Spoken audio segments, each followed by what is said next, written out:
When Jaylen Brown was given a 5-year, $304 million supermax extension last offseason that made him the highest paid player in NBA history, many were quick to say that it was undeserved.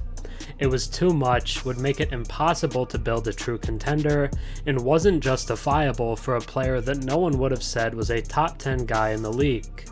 Or so the doubters said. But what was Boston supposed to do? Not offer him the max and risk losing him in the future? Now, within one calendar year, Jaylen has won Eastern Conference Finals MVP and Finals MVP while leading the Celtics to an NBA-leading 18th title, and their first one in 16 years. They finished the season with an astounding record of 80-21, including a dominant 16-3 in the playoffs. At least statistically, the 2024 Celtics will go down as one of the greatest teams in NBA history.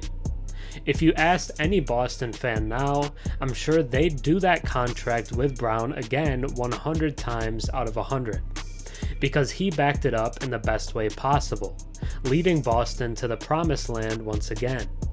On the surface, you might not be able to see it, as his points and rebounds regressed from last season, and he wasn't named All-NBA, but Jaylen took a real jump this season.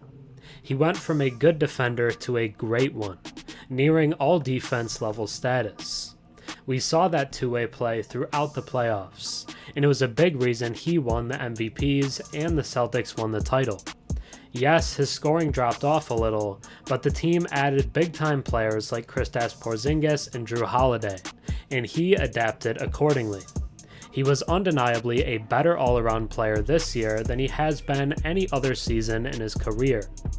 Maybe the non-top 10 view should be reconsidered, as he just won a title not as a second option or even a 1B. The Celtics have two 1As capable of being the best player on a championship team, and it was proven this series.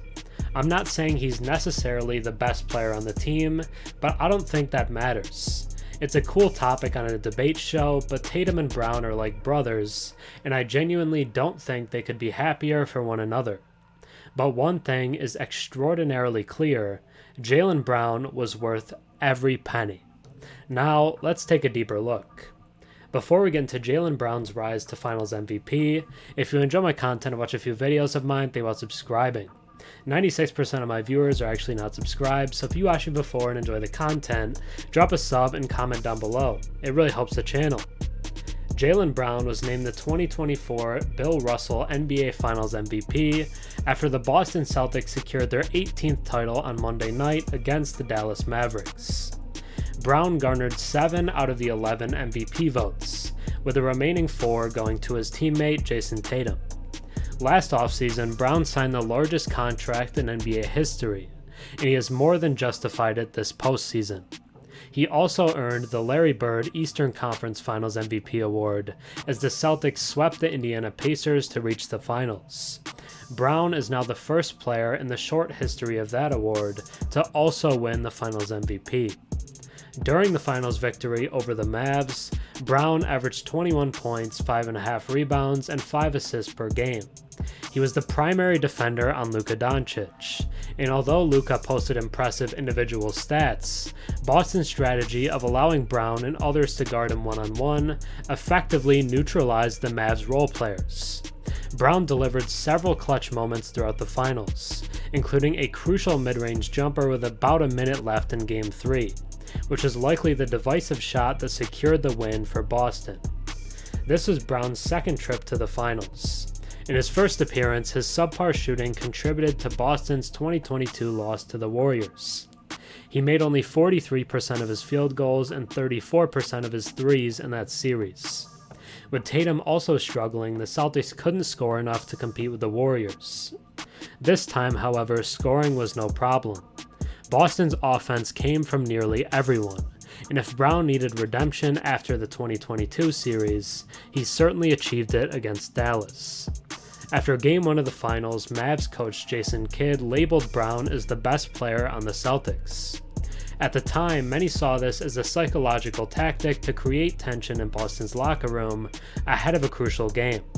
Tatum is widely regarded as the Celtics' top player, having earned first-team All-NBA honors this season, while Brown missed the All-NBA cut entirely. However, this year's Celtics team was constructed in a way that rendered the question of their best player completely irrelevant. Sometimes it was Tatum. Other times it was Jrue Holiday, Kristaps Porzingis, or even Derek White. But throughout most of this series, it was Jaylen Brown.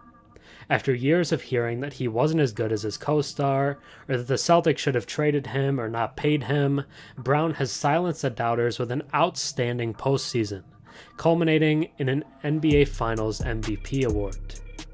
I'm Herm. Thanks for watching all season long. Have a good one.